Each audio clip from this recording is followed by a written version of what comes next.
Yo, and welcome back to the Banter Boys podcast. My name is Sanji, with me is Kieran. How you doing, boy? How's it going?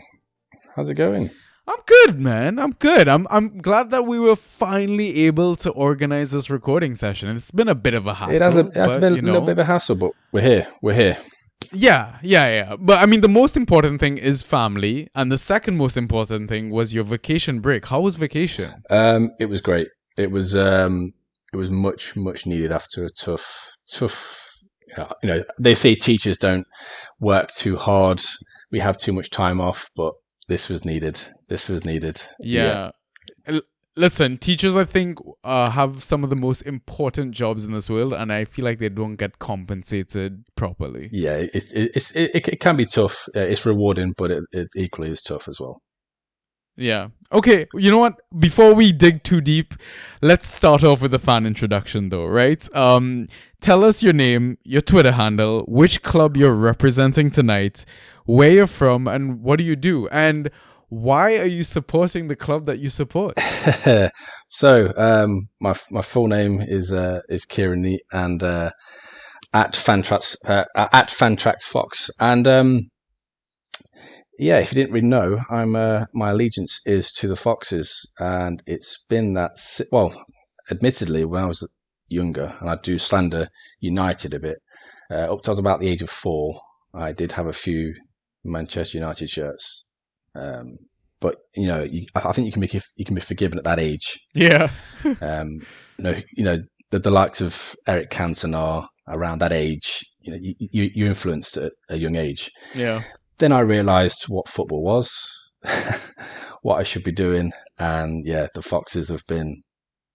But I'll put it this way: I think there's not been a more rewarding club, up and down, than supporting Leicester, and I am from Leicester, because I don't think you'll find many Leicester fans outside of Leicester. Yeah. Maybe in the last few years, since we've gone a bit more international.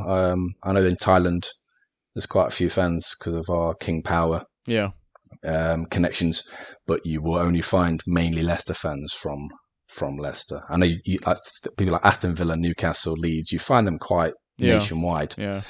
But Leicester is Leicester. And what do I do for a living? As I said at the start, I am a full-time teacher of science. Okay. All right. Yeah. So, obviously wanted to stay in school and kept staying in school. So, it's all about the holidays, though. It's all about the holidays. Love it. Where were you on holiday recently? We went to the West Coast, Minehead, just for the week, because it's weird because Leicester is in a different. Leicester break up before the rest of the country do. Right. Okay. It's not even a lie. A week before, the rest of the country breaks up. Yeah. Which means the prices for holidays are a third or a quarter of the price. Oh wow! Compared to the following week when everyone is off. Yeah. So I went down to Minehead, which is south of Wales. Yeah. And I counted 16 Leicester shirts. Yeah. From separate families, because everyone from Leicester thought exactly the same thing. We're going. So it was great. It's more Leicester than Leicester. It was great. But brilliant. yeah, it was, and it was hot all week. Yeah. Not as hot as it was last week. I'm sure you heard about my God! How did you survive that 40-degree day, man? I didn't. I played golf on the Monday. Okay. And that was 36 degrees. Yeah. That was tough. Yeah. But the Tuesday it was I think just showers all day. Oh like man. The houses here are just not made At all. Yeah. to keep heat out. It just cooked us.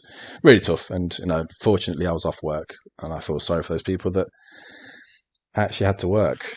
Yeah. It was rough.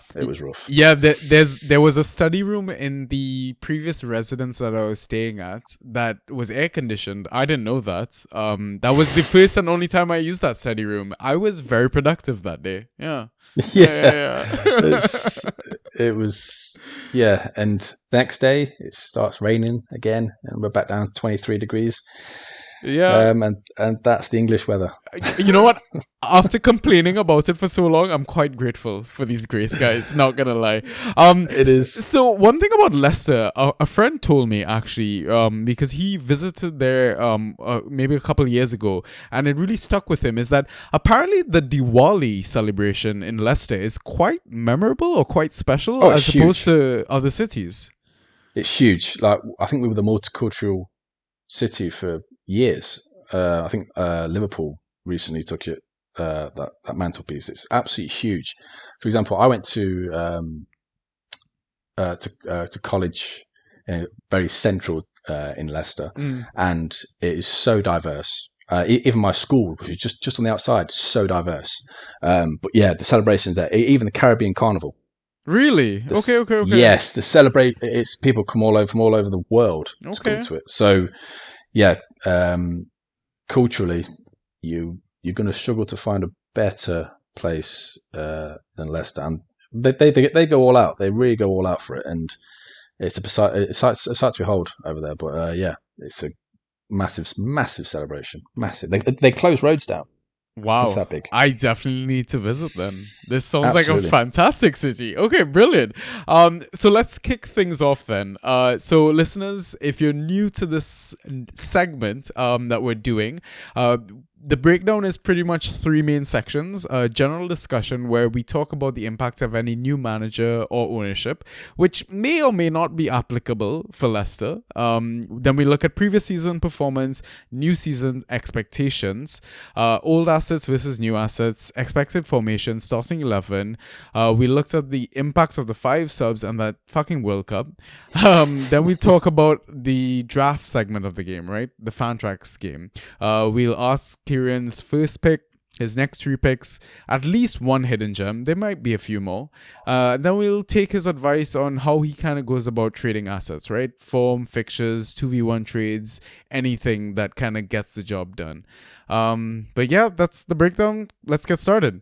Okay. So, impacts of new manager / ownership. There really hasn't been a change, I want to say, in terms of ownership, maybe from a father to a son, which is one of the saddest stories in football, honestly. Right? It's yeah. He's came in and changed not just the club but the city. I think Yeah. he donated £1 million to the local hospital as well. Yeah. He's not just what Vichai did. And it's incredibly emotional because I remember being at the Burnley game. I went to the Burnley Yeah. game and I was in the away end because I couldn't get a ticket for the home end. Yeah. So the week after he passed, Mm. I was in the away end, and I've never seen such an emotional stadium. Even the away fans, Burnley, were absolutely brilliant. Yeah. And what Vichai did for us, and he said, was it Champions League in 5 seasons? Yeah. He said that when he first took over, and we're like, come on, Tom, come on, Vichai. Let's be realistic here. Yeah. And then for his son to come and then take over, and then take us to an FA Cup win. Yeah, versus my club. Yeah, against your boys, which I'm sure in that last minute when you thought you'd equalised. You can't argue losing to a goal. Absolute like quality, we did, right? absolute quality. And yeah, the roller coaster that we've been on, and it's all because of him. So the ownership wise, Yeah. you cannot fault the manager. Now, obviously, he's come under a bit of criticism. Which I think is harsh.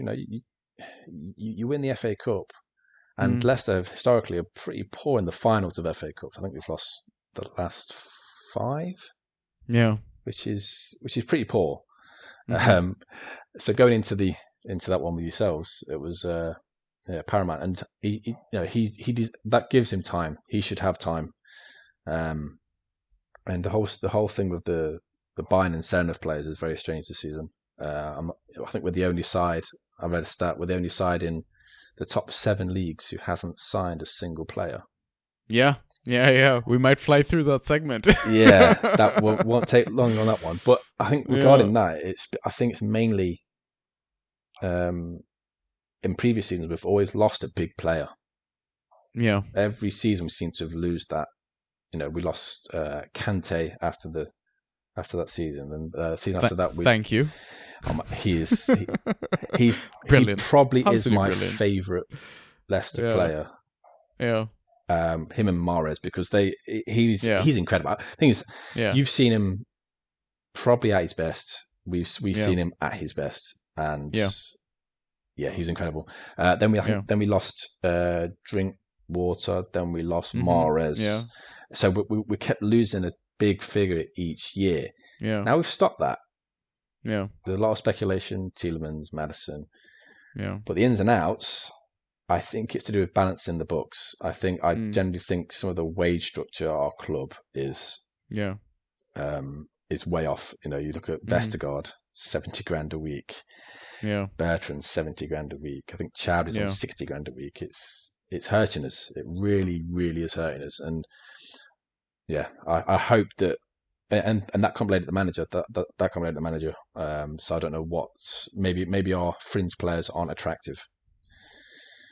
I don't know, man. I feel like I get that maybe the fans are being a bit too harsh, but I feel like also there's certain times like when you guys are doing well, you guys are fucking smashing it. Oh, And it's maybe the loss of that momentum it's the hope that kills you almost, it is. right? It is. I think we probably were everyone's favourite second team a couple Yeah. of years ago, and Yeah. it's probably waned a bit. But when Yeah. like you could probably take every player from our best 11, and they could Mm. fit into the top 4 teams. Yeah. Because, 100%. like you said, on the day they're Yeah. unbelievable to watch. Yeah.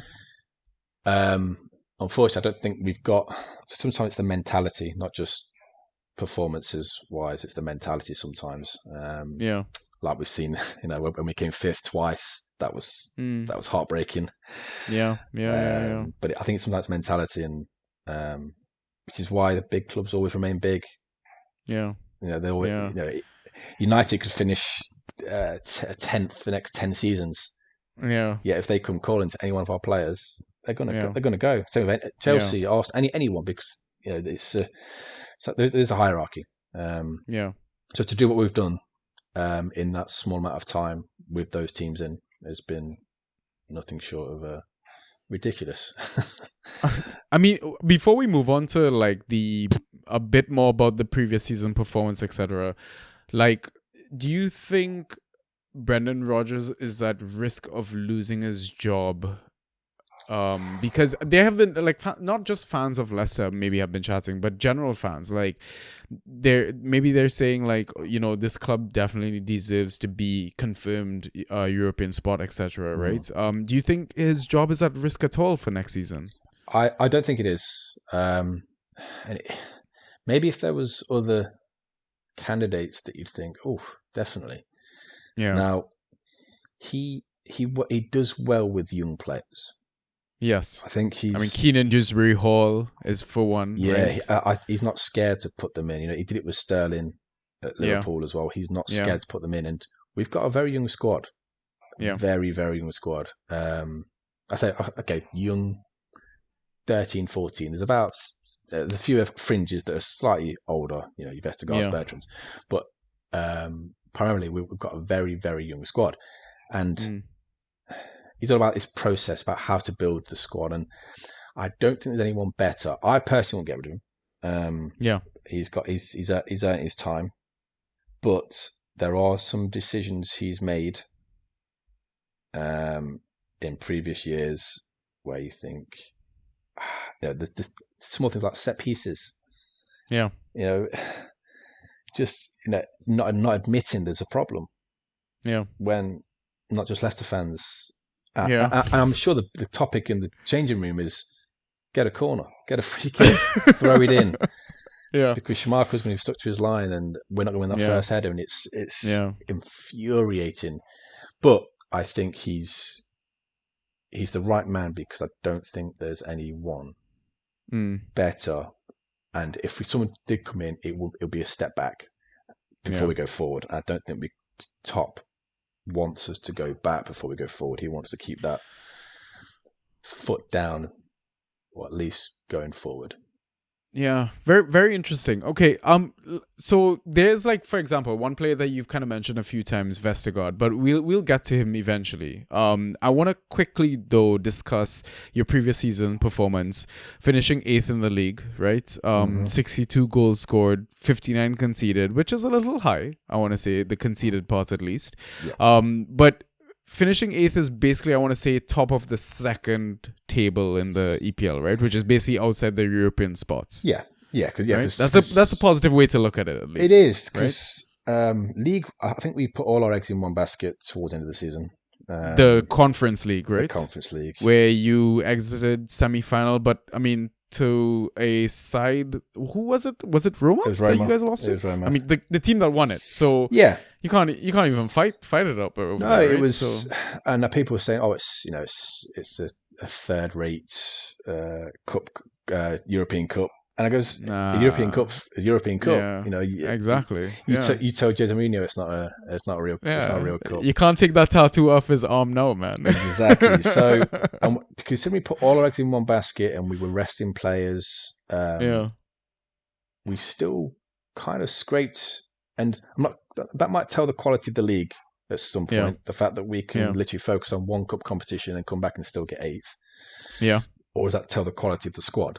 I don't know. It's a very strange one, which is obviously excites me for the coming season, because we don't have that European football. And injuries. Everyone on Twitter likes to argue who's had the worst injuries over the last couple of years, and it goes back and forth. But I think having Fofana back, getting Johnny Evans fit, not having James Justin as well back. We've got some of the on their day most of the three best fullbacks in the league. Ricardo Pereira, Castagna, JJ, incredible players. Just can't keep them fit. I mean, talking about the 62 goals scored, it was the fifth highest in the league, right, for goals for. I mean, obviously, like seventh worst, I think, for goals away. But listen, with no Europa or European football to look forward to for next season, and we can kind of move into like new season expectations, I'm really high on Leicester assets for next season. I am, and not many people are. Yeah. I think, especially, and we'll talk about who's going first pick, but I've been looking at a lot of England. So when I'm drafting, I'm looking at a lot of England fringe players. People in the next 4 or 5 months are going to work their socks off to get into that squad. Yeah. So things like Callum Wilson, etc.,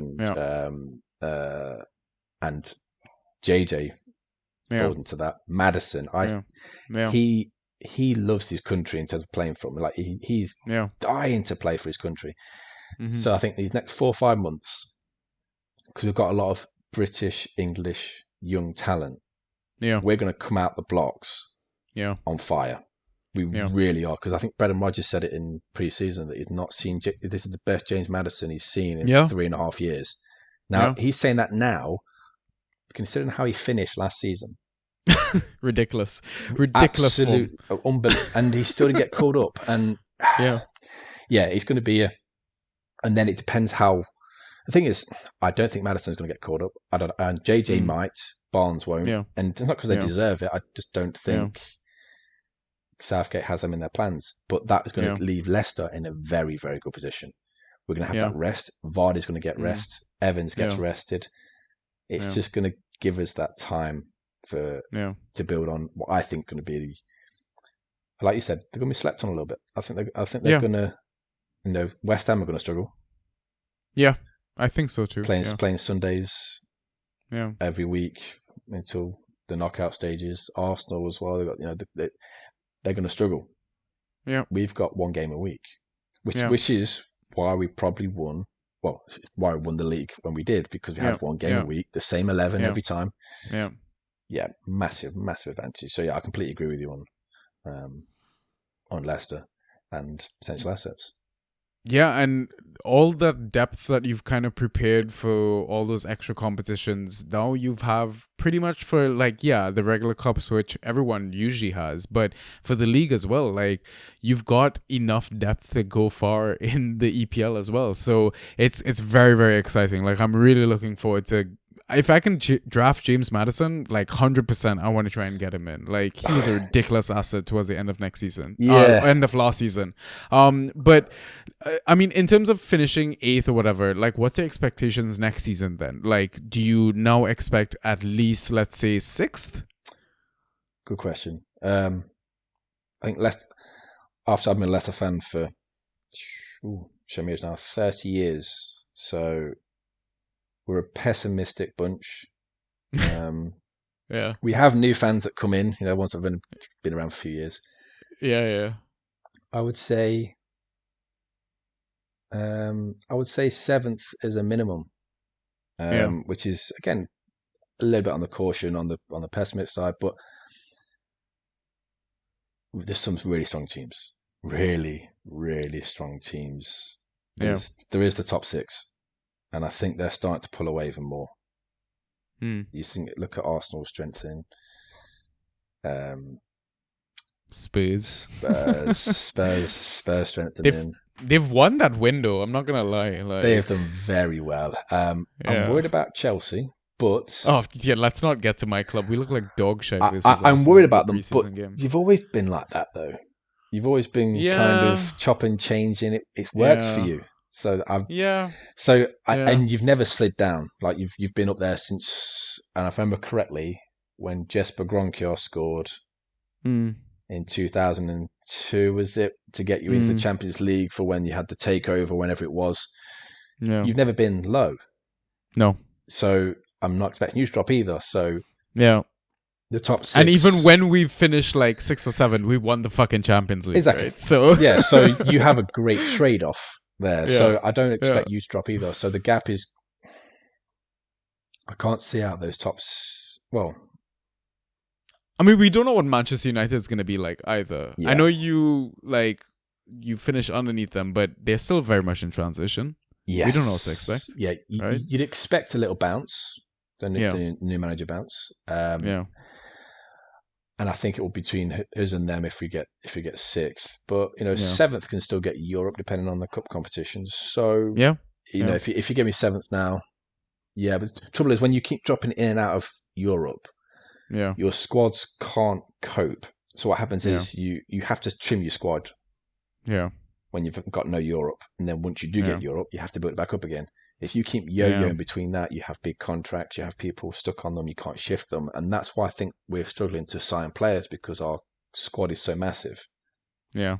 And once we can establish ourselves in Europe, which we have done for the last 3 seasons, whatever it is, once we establish that, then stability can resume a little bit. And that's why I think the biggest obstacle will be for us. But I do think 7 is a minimum, and it's all dependent on how Ten Hag does at United, which I think he'll do well, which I'm a little bit worried about.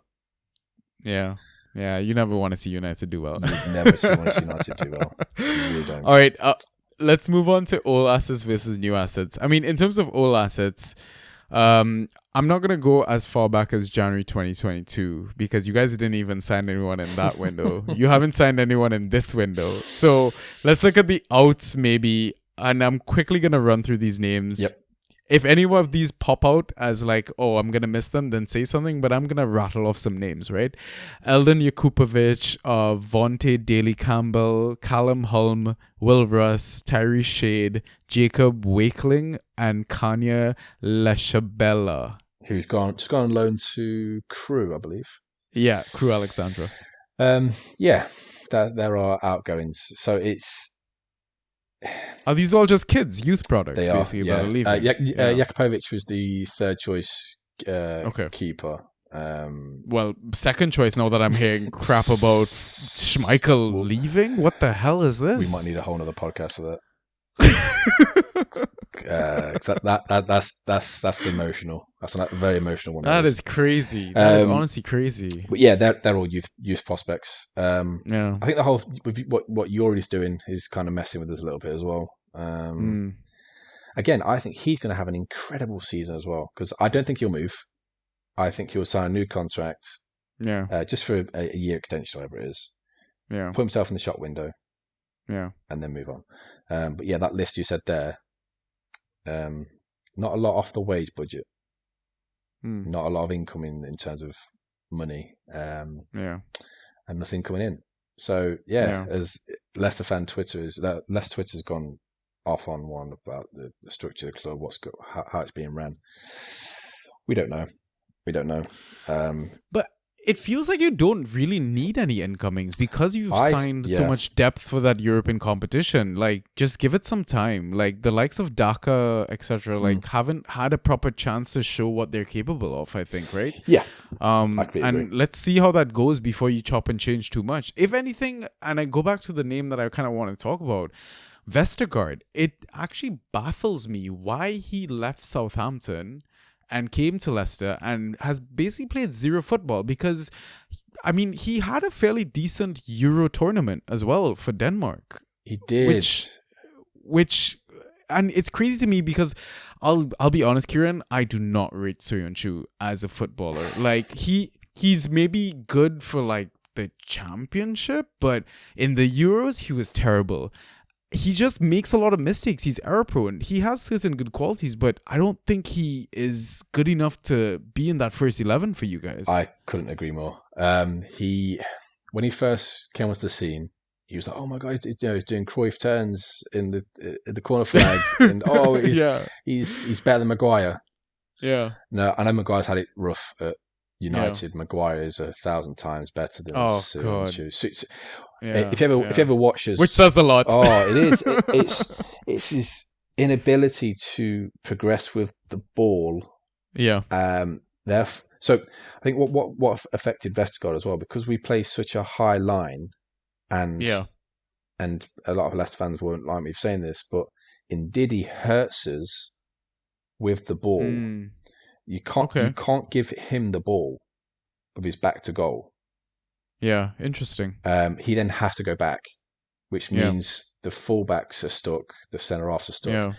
Then what happens is Yuri has to drop in, then Maddison goes deeper, and all of a sudden we're 20, 30 yards deeper. Fofana will carry a ball out. He'll commit, and Evans is the one that organises. When Evans went down, Soyuncu fell off because I can just imagine Evans shouting at Cags to get in position.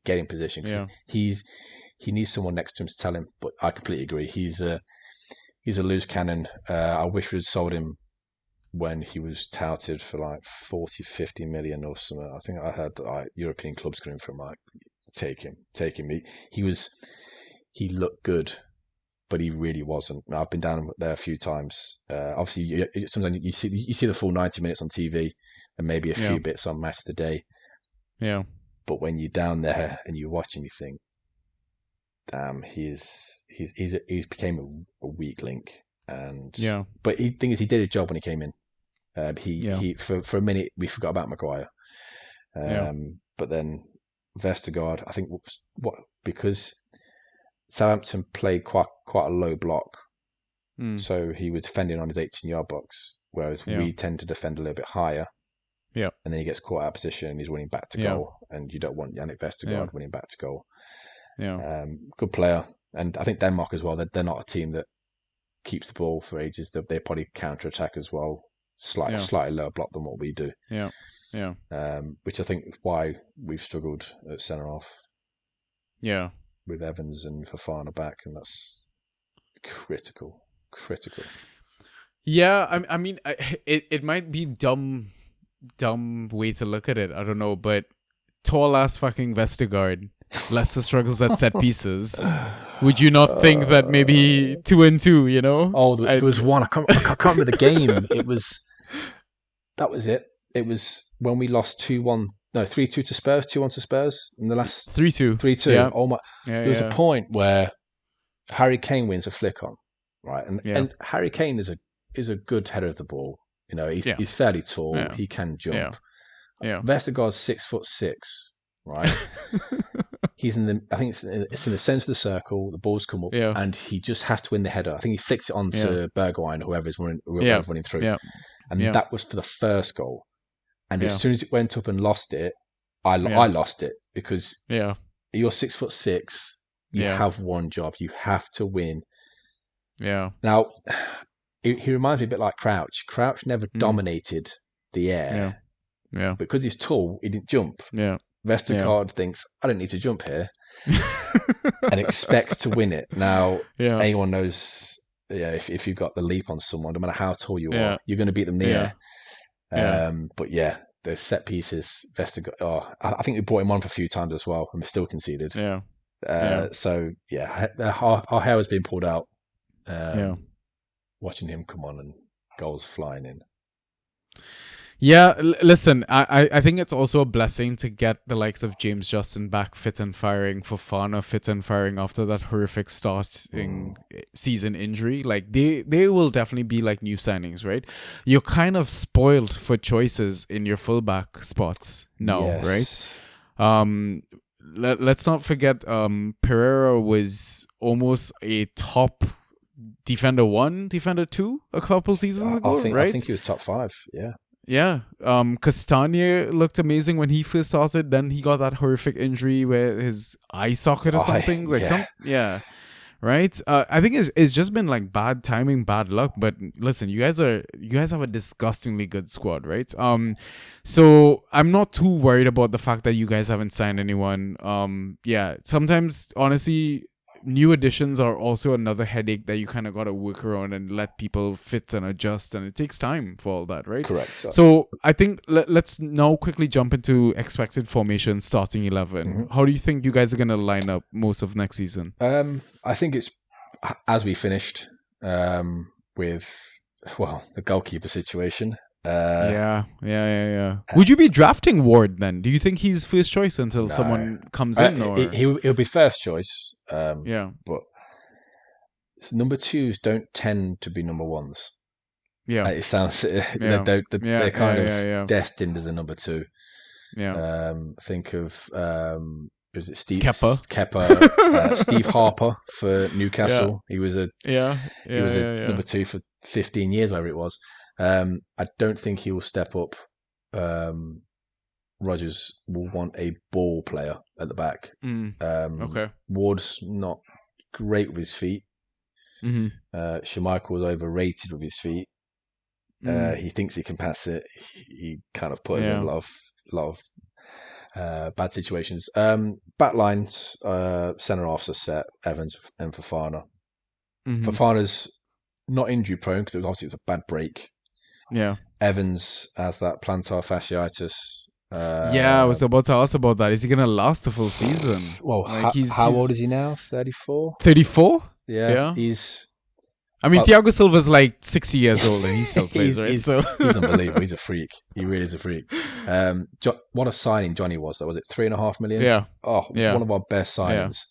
Definitely. And I am worried because if he goes down, then it's Seung Chu or Big Dan Amati.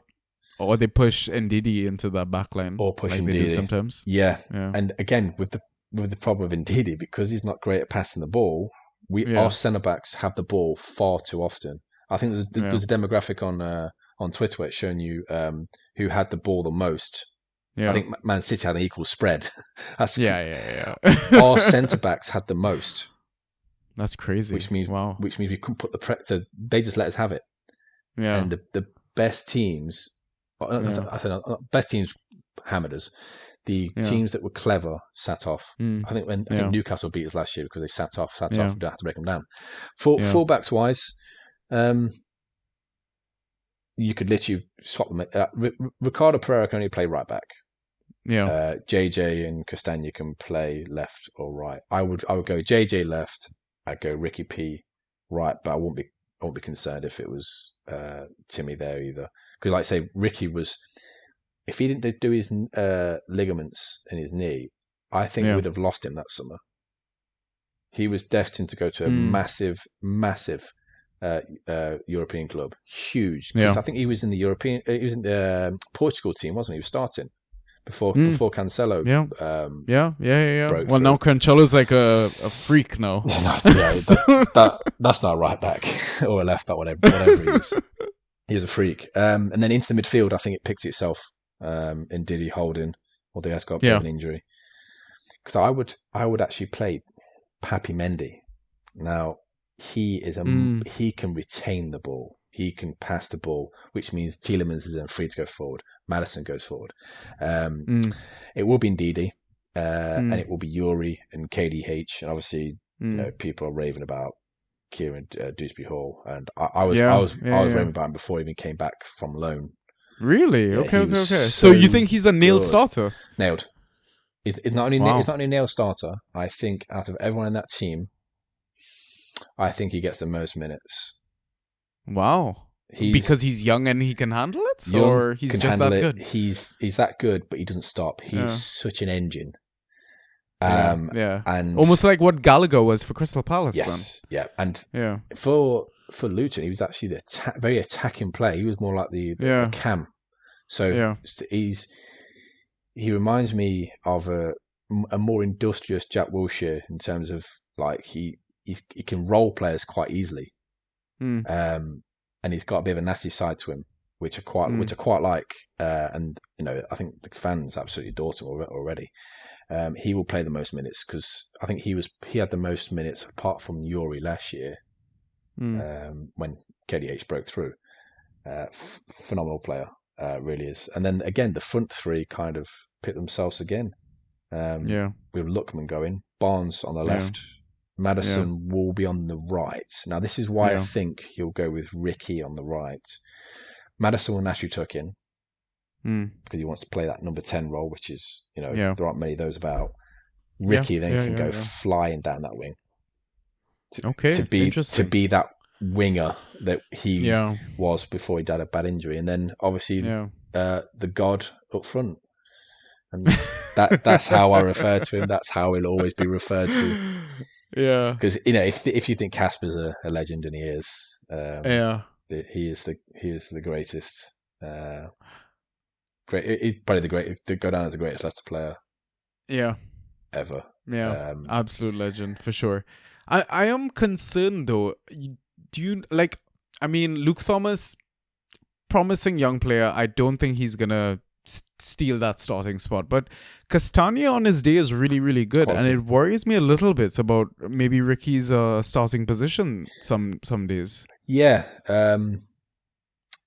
I think it's again Ricky or Timmy. I'm not too concerned with either one of them. I think Ricky hasn't been the same since his injury, and obviously there's rumours about Timmy going Castagna. Really? Yeah, there was a. Wow. Where was the rumor? It was AS Roma, one of the Italian clubs. Was it just for guaranteed playing time because of the World Cup and all that? Possibly. Now he starts for Belgium. Now that's not an easy team to break into. You got Meunier. It's a very, very tough, and he's a quality player. Really is. So I think if you're drafting, well, in fact, the 3 leagues that I'm in, I don't think Castagna went in any of them. Okay. Whereas, so maybe a streaming option. Yeah. Whereas Ricky went in 2 and not 1. So interesting. Yeah, I think it will be a toss up between the 2. But you're right. It's they've got very similar qualities, which is probably why the rumours come in about Timmy. Timmy going, which is a shame if he does. Have you been following a lot of the preseason then? Like, yes. Again, it's because we've literally been splitting the squads up.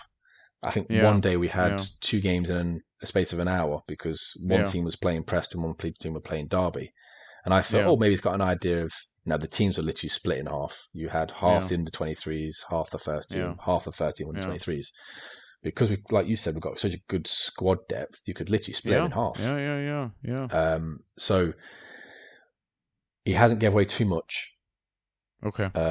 He loves JJ. I think JJ's nailed. Okay. And I think, considering Southgate likes his versatility as well. Yeah. He'll go. He'll start. Okay. Everywhere else, I think is pretty much nailed on. Brilliant. Okay, so let's move on to impact of five subs and that World Cup. In terms of five subs, so now that we've kind of highlighted the fact that you guys have that depth, would you be worried about the minutes of some of the players that you're drafting this season? Absolutely. I think if you look at someone like Barnes, for example, he looked leggy last season, played a lot of games Yeah. because we didn't really have a left winger. Lookman, Mm, Lookman's more of a right winger. mm, Or we tried to fit him into the right wing mold. yeah. He didn't really push Barnes, but Rogers did use three subs a few times, Mm-hmm. uh, mainly for like knocks and injuries as well. Yeah. I don't think many managers will use five subs. Mm-hmm. What they will do, and you'll see this mainly from the bigger teams, is when things aren't going right, they can roll off three Mm-hmm. subs at halftime, Yeah. knowing that an injury or two they can compensate for that. Yeah. Rogers doesn't do that. In fact, he kind of makes his subs a little bit too late Yeah. in games. Maybe Yeah. this will allow him. The trouble is because I think there's such a big drop off between the first 11 and the next in terms of like I said, we've got good depth. You know, Yeah. you swap out Daka for Vardy, you swap out Ian Yeah. Echo for Madison, you swap Yeah. out Perez for Barnes. There is a Yeah. bit of a drop off, and you notice that when you watch a game for Leicester that there aren't many times a sub will come on and impact a game. I Yeah. think we struggle. Yeah. I think we struggle with impact players. Really do. Mm. I think the best impact player would be Barnes. Yeah. He would be a Yeah. fantastic impact player, but he's Yeah. good enough and he's To to deserve start. that Yeah. start. So I don't think Yeah. the five subs will impact Leicester. Mm. But if you're drafting someone like Barnes, Mm. he will come off in 90% of the games. Yeah, because I mean, you have the likes of Kalechi, like you said, and at times, I think, if not last season, the season before, or whenever he came, but I remember Rogers playing was it 3-5-2. maybe a 5-3? Yeah, Yeah. exactly, five, right? And that duo combination is deadly when it's Oh, ready, right? Because brilliant. It really was. yeah, Yeah. yeah. So I mean, it kind of puts me off from maybe drafting Bonds this season. Like I feel like if there's a more nailed option to go after, then I might reach there. I don't know. Yeah, because I think he's going around mid round, mid four, which Mm, last year he was going second round. Now, yeah, what I always look for is those players that had that great season, then they drop yeah, off. Then you yeah, draft them the next season that hope to have yeah, a kick on. So people like yeah, yeah, yeah, yeah, Watkins, yeah, Barnes, all these ones that didn't yeah. have a great second season after the previous season. I Exactly. Yeah. think Barnes is good value is superb value in the fourth because people Okay. know he can be a second rounder. Yeah. So it's not like he could be. No, he has been. So Yeah. and I think he's a player that um, gets tired a lot. He Mm, was playing European football yeah. and then Premier League European football, so he was tiring. He looked leggy towards the end of the season, but Yeah. he lacks composure, but he's still Mm, raw. yeah. But I won't put people off against drafting him. So the three drafts I'm currently in, or Mm, one finished and two in slow drafts, Barnes has crept up in all three of them. So as the days have gone, he's crept further and further up. I think yeah. he's a nailed on starter, but it's Yeah. are you willing to have 75 minutes of Barnes every game? Yeah. Yeah. I would. Yeah. Yeah. Um, and then the World Cup itself, this is saying to you that about the English players that are going to push. Now England every team's got two extra spots, haven't they? Mm-hmm. That must be music to Madison's ears. You know, Yeah. Yeah. Yeah. Dewsbury Yeah. Hall, Yeah. Barnes, JJ. They're going to come out Yeah. on fire. Yeah. And I said before, they won't go to the World Cup. I think JJ has an outside chance. The rest of Yeah. them won't go. Yeah. I believe that Madison and I reckon the whole country, Yeah. Madison should go. Yeah. Yeah. Um, Honestly, he looked better than Mount, even towards the end of last season, right? absolutely. And you look at natural number 10s, Yeah, someone who operates in that whole. I don't think there is one yeah, in the yeah, country naturally. yeah, yeah, They all kind of feed wide. Foden feeds yeah, wide, Mount feeds yeah, wide. Madison yeah, actually takes it in the middle. yeah. And I think I don't know what it is. Is it trust? Is it these off the field? I don't get where this off the field thing comes from Yeah, with Madison, because yeah. what he's done off the field. He's nowhere near as bad as what other current England members have done off the field. Grealish, Kyle Walker, Yeah, Phil yeah, yeah, Foden, yeah, yeah. Mason I Greenwood, mean, all called up. I didn't even want that name to I come out know, my mouth, but yeah, all called up. But then yeah, Madison and the yeah, stuff he does for yeah, charity as well. Same yeah. with Grealish. No, Even some of the kids that he works with yeah, and he kind of represents, right, on his absolutely. social media and stuff It's, like it's, that. it's not Yeah, it's not a show either. It's not. It does yeah, it. for He sure. does it Yeah, for them. It's great. And Grealish is the same. I don't understand yeah, the hate that they both get, and I don't think the World Cup. I think the World Cup is gonna help yeah, Leicester massively. That that yeah, that break is going to be big, because we stumble around Christmas. We always yeah, stumble. yeah, That's one of the big things we need to get over. Mentality-wise, I've said to you before, it's yeah. a very big mentality. So would you say most of that starting 11 is kind of gone off to the World Cup? I know we've talked about the English assets. We kind of talked about Timmy. Any other players that we should kind of be mindful of going to the World Cup? You've got Yuri. Yeah, He's obviously he'll play a lot. He'll play all the games for Belgium. yeah, Fofana won't get called up. yeah, Evans isn't there. So yeah, in the starting 11, you've only got Yuri, yeah, Timmy if he starts, yeah. JJ, and believe it or not, Ward. Ah, yeah, yeah, Because yeah. True, true, true, true. he's going to Yeah, the World Cup. So no, I think freshness wise, mm, I think we'll be in a very good position, and yeah, fitness wise, I think we'll be. I think assets wise, I think Leicester are being slept on, but there aren't many good assets yeah, really yeah, for Leicester yeah. outside of about 5 or 6 players, unfortunately. Okay, I mean, now that you've mentioned assets, perfect segue. Let's move on to the fan track side of things. Who's your first pick?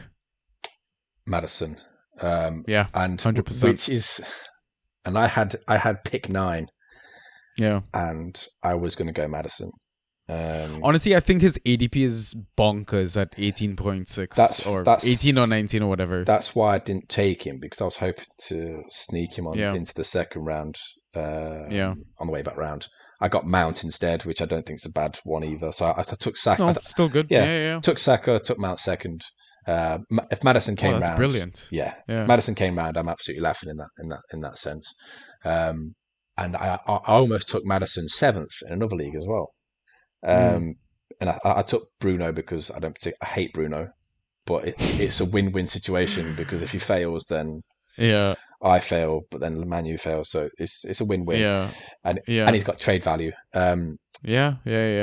The namesake, like you talked about, right? Correct. It's the Yeah. name. If you sign someone that's got a name, it'll carry. So yeah, first round pick Madison all day. He's gonna have a. And I've had Madison for the last 5 seasons in different leagues since he signed. So I remember the first season he signed. I think I took him eighth round in the very first season. Absolute gem of a player. Absolute gem. Yeah. And I had to make sure I've got him. This year, I haven't got him. So after backing him, don't have him. So yeah, I mean James Madison, past 4 seasons, right? He scored over 300 points, passing the 400 mark last season and the season before. Tends to average at least 10 points per game. Around max, I think, was 12.5 in his debut season. Yeah, honestly, fantastic fucking player. Gets you goals, gets you assists. I think last season was his best numbers as well. Yep. Combining for 12 goals, 8 assists. Yeah, what honestly, he's also improved on as well is he's almost fixture proof. Yeah, He bagged at Man City. He bagged at Liverpool. Yeah. Now there aren't many outside the top 6 midfielders you could say are fixture proof that you would play. Now he is one of them, and that's massive for a first rounder. Your first rounder should be fixture proof, shouldn't it? You should, no matter what team they play, put them in. That was a question mark against Maddison for the last couple of seasons. Can he do it in the tough games against the big teams? Yeah. I think he showed. I mean, yeah, like last 4 games of the season, granted the opposition was Norwich, Watford, Chelsea, and Southampton, but putting up the scores of 24.5, 34, 16.5, 26, I'll take that from a first pick any day. Absolutely, yeah. I traded for him in the 3rd week. So obviously there's a lot of trepidation for the first 10 weeks, but then after that he carried me those last, like you said, was it 5-6 games? He was number one midfielder. Yeah. I think only Son was ahead of him. Incredible end of the season. Yeah. All right, next 3 picks. Who you got? I've got Barnes ahead of Vardy. Only I could see it that way. Only slightly. And then it's Vardy, and then I think he'll be slept on. Tielemans. Now because of the controversy about the transfer. And he's lost a lot of set pieces. I think because at the start, was it the first half of the season? He was incredible. But he's one injury away from taking the penalties. Because Vardy takes penalties. Vardy goes down. Tielemans takes them. Maddison goes down with an injury. He's now on set pieces. He plays every minute. Now he will be exempt from the 5 subs. He will not come off. The man doesn't run very fast. But he does not come off. I'm high on Tielemans. However, I think he's being taken in 5th, 6th round. Because of the contract, like I would say 5th round. Because of the contract situation, people are ooh. But if he goes in the Prem anyway. And he's not a guy who just sat on the bench. He plays for Belgium. He was in the Champions League at the age of 17. This guy's got pedigree. So I'll go Barnes and Vardy very close, and then Yuri. And a shout out to Fofana as well, because so happy to see him back. Honestly, and quality player. Like, we've been linked with him as well. Yeah, you're going to have to pay upwards of Maguire plus to get him. I think he's going to go right to the top. And honestly, the only reason he got in the team, who got injured? I forgot who the player was got injured at centre half. We've obviously paid a lot of money for him. Was it Wes Morgan? I think it was Wes Morgan. Caught the injury. Yeah, might have been. It was a bad injury.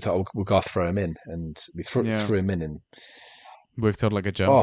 He's a great. It reminds me of a way better version than someone like Romero, who very aggressive. Confront on the ball, but he's got the suave aggressiveness. He has, and he looks like he reminds me of a mixture of, you've got the Vidic and Ferdinand. They've got very different. He's obviously not as good as those individually, but he's got a bit of both of those. He's good on the ball. But he's got that bit of defensive side, puts his head in where it hurts, kind of thing. And there's no panic about his play either. No. He looks so composed all the time. I can see him going to a big European club in a couple of years, and the fact he's not even being called up to the. I know France have this thing with French centre backs where they've got 100 to pick from. How he's not been touted is beyond me. Really, but he's quality player. So outside shout for him. So, ADP aside, we said James Maddison could be a first pick, arguably. Where are you taking Barnes, Vardy, and Tielemans then? If you're not looking at ADP, where you aiming for? If you had to reach a bit early, even I would take Barnes on the turn at 3 and 4. Okay. As long as you haven't took Maddison in the 12 as pick 12. Vardy's a strange one. I've seen him go from middle of 3rd to the end of 4th. Obviously, again, he's a top 5 forward if he's fit. If he plays all season, he's a top 5 forward. But we know we're not going to get out of him. I would say he is the end of 3, pretty much where his ADP is. Around Zaha. I took Zaha instead of Vardy. Interesting. Okay. Because of, again, robustness. Yeah. Zaha Yeah. doesn't miss games. And Zaha probably is a little better at ghosties, not by much, but a little better. Yeah. Obviously, Zaha can have those -1 games, Yeah. which I think not every not the owner. most level-headed person. No, Yeah. but then Yeah. I think Yeah. was it last season he had a 28-pointer ghost game.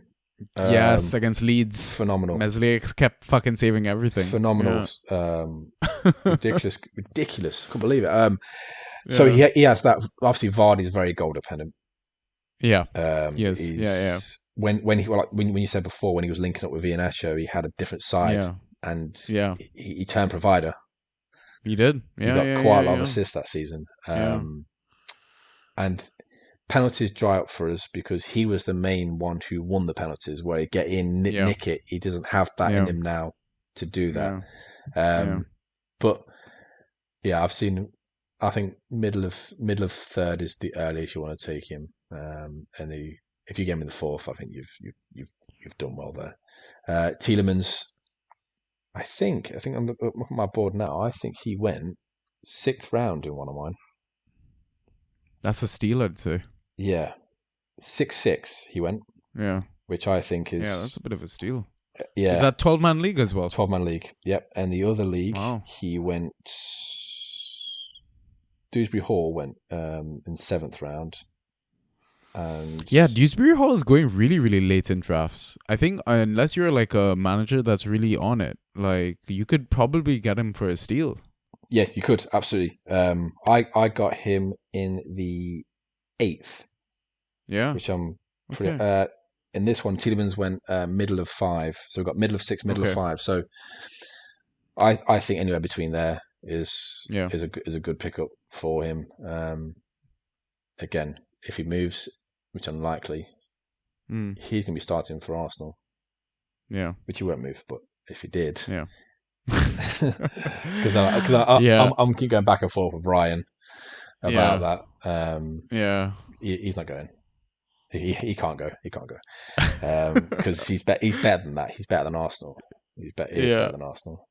Yeah. But yeah, I think Tielemans is again. I think all of those could be potential 3rd round, 2nd round, 1st round players. Those 4 players there, they all, like you said, they've got a lot of prospects. Yeah, on their day, they're fantastic, man. On their Honestly, yeah. And it's if we play well, all those 4 players have to play well.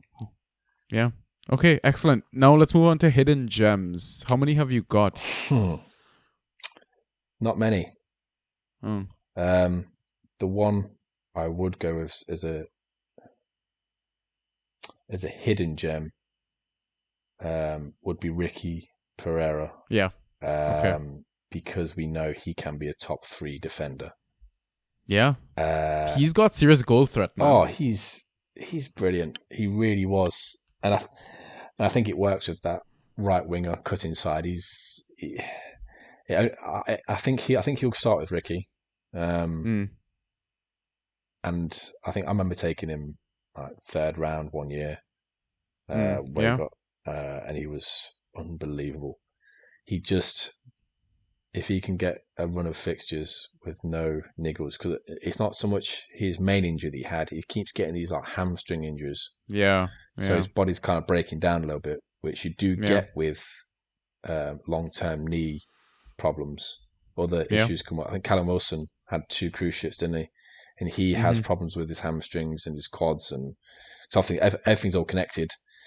Yeah. So he's the hidden gem.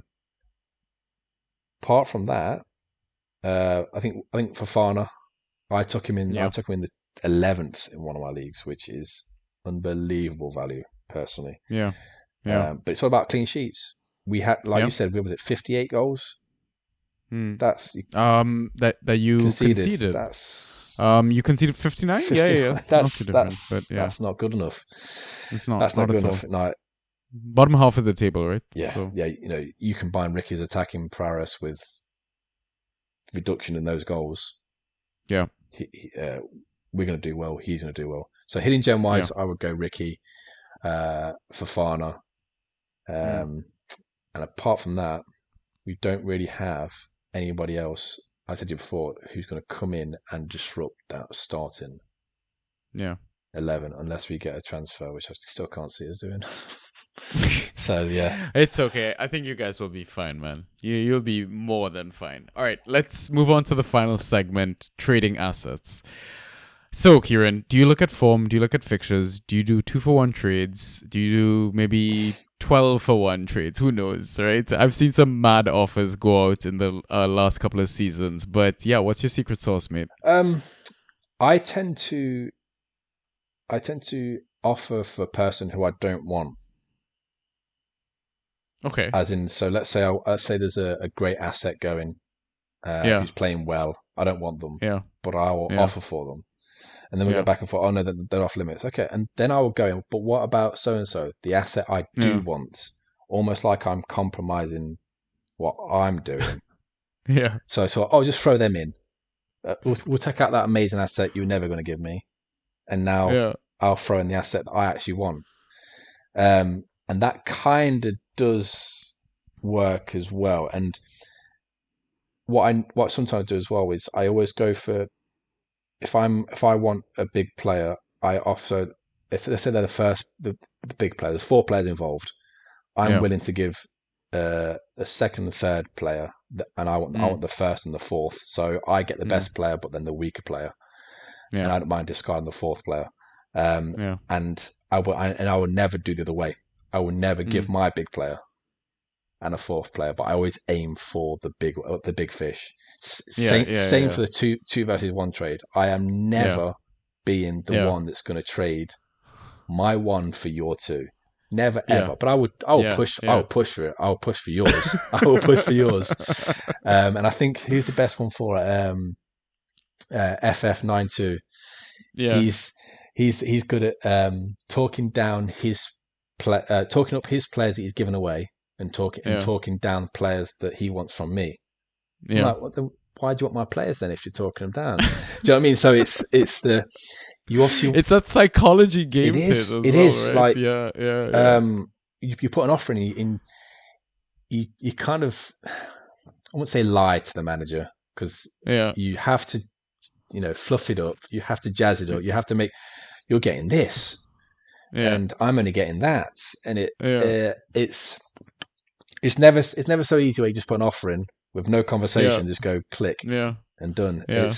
Trading's interesting. There's people that are exceptional at it. I think I made like 9 trades across 2 leagues last year, something like that. So not massively active.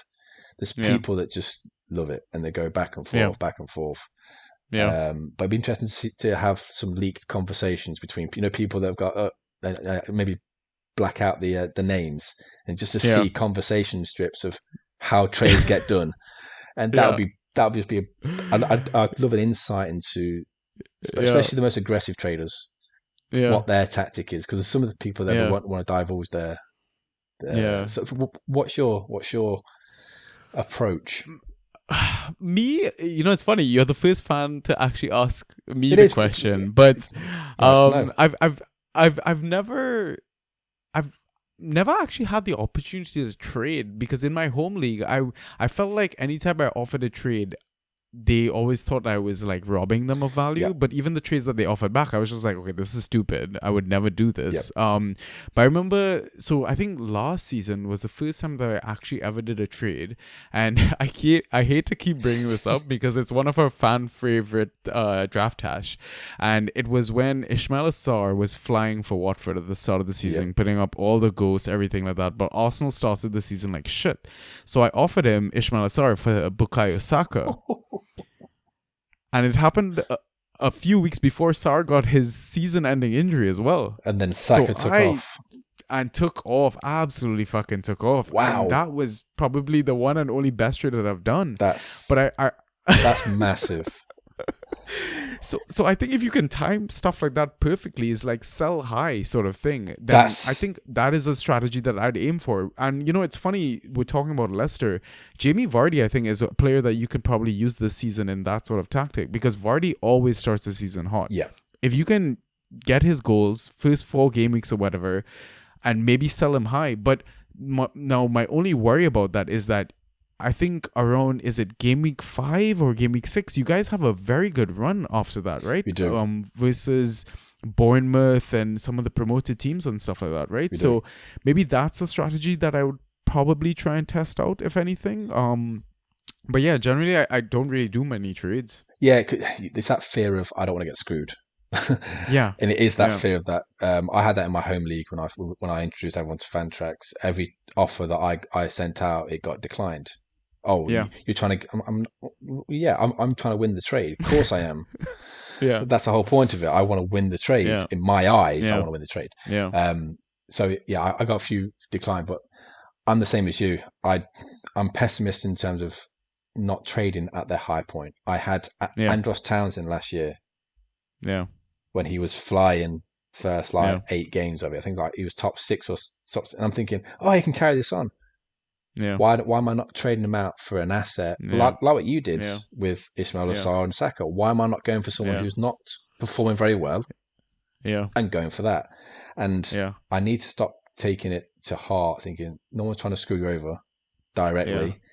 yeah, If a trade goes bad, it goes bad. But it's yeah, trading is a big part of the game, and if you can get that yeah, right, especially in a strong league, yeah. trading can be the difference because Between the title and second yeah, placement. because the free agency pool is just dead. Yeah, There's yeah, nothing in there because everyone's on it. But yeah. the trading, for example, I think last year someone traded Saint Max for KDB. Wow. Yep, and Holy that shit. said person got Saint Max for 100 FAB at the start of the season. Yeah, yeah, yeah. Wow. So they basically got KDB for 100 FAB. So, but that's when Saint Max is on fire. KDB didn't start the Yeah, season very well, but it's yeah, smart because they took him at the yeah, highest point, yeah, traded for someone who wasn't performing, yeah, and it took their team to the next level. And yeah, that's the biggest thing that I would not advise to other managers, but just to myself as well. yeah, Trade high, unless it's a premium asset yeah, and he's playing well. yeah, Don't do that. And that's the only thing about Madison as well, because obviously if you yeah. take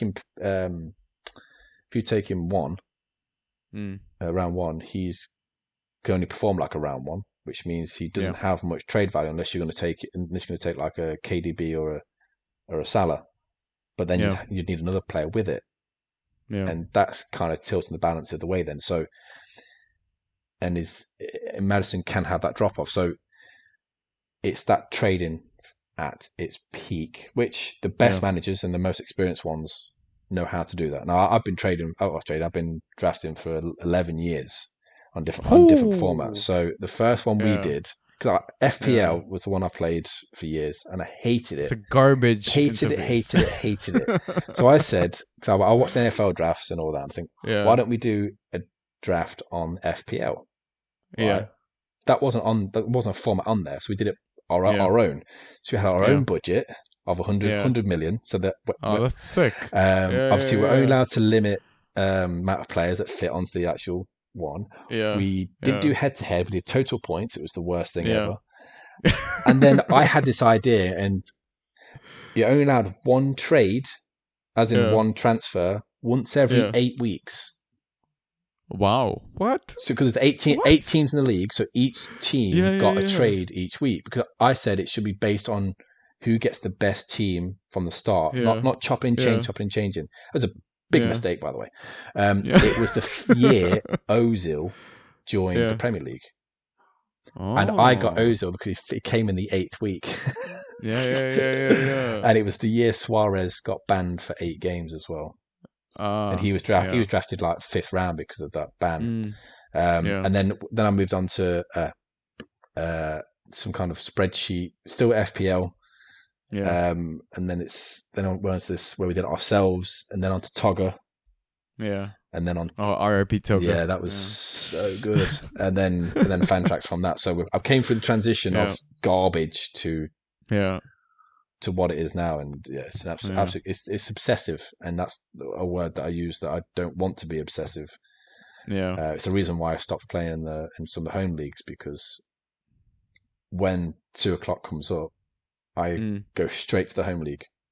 Yeah. That's the first thing I need to make sure I'm drafting players in, and everything else suffers. The G League, everything else I'm in suffers. Yeah. So I got rid of that. Now I can equally spread my time between the other 2 or 3 leagues that I'm in. So the home league can be quite toxic because it's like people and the banter's it's the banter. The banter's right? flying. A goal goes in, and a little eye emoji comes up. You think, oh god, here we go, who scored?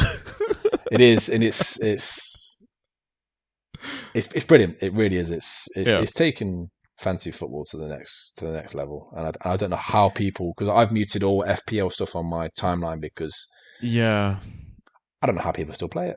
I don't know how people claim it as a skill.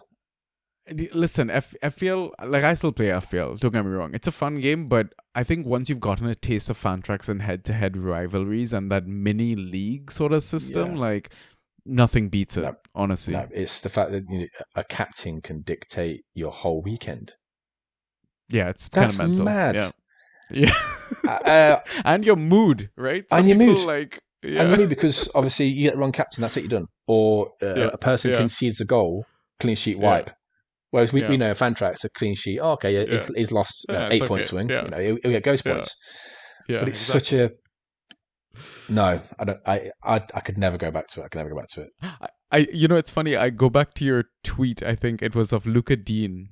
Somebody was crying about Luca Dean only scoring 2 points in FPL, and then I think you brought up a comparison, but he scored like 16 or something or 18 in that same game, right? Yeah. Honestly, I remember you were sometimes one of the most refreshing, banterific accounts that I've found in the. I do try and go for bites. I think obviously behind a keyboard, that people are very quick to bite. So everything I say is not serious. Yeah, I've but gotten that. So anytime I get a little nibble, it's like, thank you. Anytime I get anything, and it's great because like you said, they love that little. Yeah, I'm like, go for it. Yeah. Honestly, it's great. Listen, Kieran, it's been a great conversation. Hey, it's been I think blast. but that's all we've had planned, though, listeners. Everything that we wanted to kind of talk about. I've really, really enjoyed this conversation. Honestly, I feel like we could go on for hours and hours. If we had an extra 45 minutes, we could talk about Casper and what he did for the club. But I just that's another time. I might leave a little monologue about Casper when he eventually does leave, because that's a sore spot. It's a sore spot. We would love to have you back on air again. But before we sign off, do you have any last pieces of advice you want to drop managers? Maybe their first time playing, their 10th season. Any tidbits you want to leave? I think this season, and I found it out, draft your forwards early. Yeah. Agreed. There is a big drop off. And I think people suffer with that. And I think I've suffered a little bit this time round. But forwards drop off. Midfields go deep. Get your 3 forwards in. Okay. All right. Sounds great. Okay, listeners.